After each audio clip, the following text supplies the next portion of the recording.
எங்க வீட்லலாம் சளி புடிச்சாலாம் நண்டு பண்ணுவாங்கங்க. நண்டு சாப்பிட்டா சளி புடின்னு அர்த்தம் கிடையாது. எங்க பாட்டி சொல்லுவாங்க. அதுக்காக பண்ணியிருக்காங்க. இத சாக்கா வச்சு நண்டு சாப்பிட்டுக்க வேண்டியது தான். ஒரு 10 மினிட்ஸ்ல ஈஸி அண்ட் சிம்பிளா நண்டு கிரேவி எப்படி பண்றதுன்னு பார்க்கலாமா? ஒரு மிக்ஸி ஜார்ல 1/4 மூடி தேங்காய், 2 வெங்காயம், 2 தக்காளி, 1 டேபிள் ஸ்பூன் பெருஞ்சீரகம், கொஞ்சமா இஞ்சி, பூண்டு இதெல்லாம் ஃபைன் பேஸ்ட்டா அரைச்சு வச்சுக்கோங்க. ஒரு வாணல்ல எண்ணெய், 1 டேபிள் ஸ்பூன் கடுகு, உளுத்தம் பருப்பு, கருவேப்பிலை சேர்த்து பொரிஞ்சதுக்கப்புறம் அரைச்சு வச்சிருக்க பேஸ்ட்டையும் ஆட் பண்ணி தட்டு போட்டு மூடி வேக வச்சுருங்க.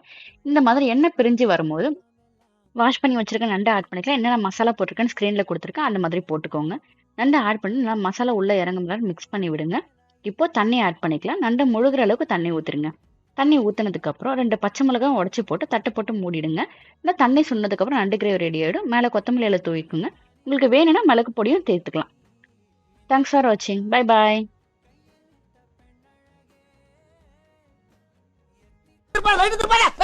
ஆஹா திருப்பிட்டாங்கய்யா திருப்பிட்டாங்களே ஏன் திருப்ப வேணாங்கிறீங்க? திருப்பிட்டு கேள்வி வேற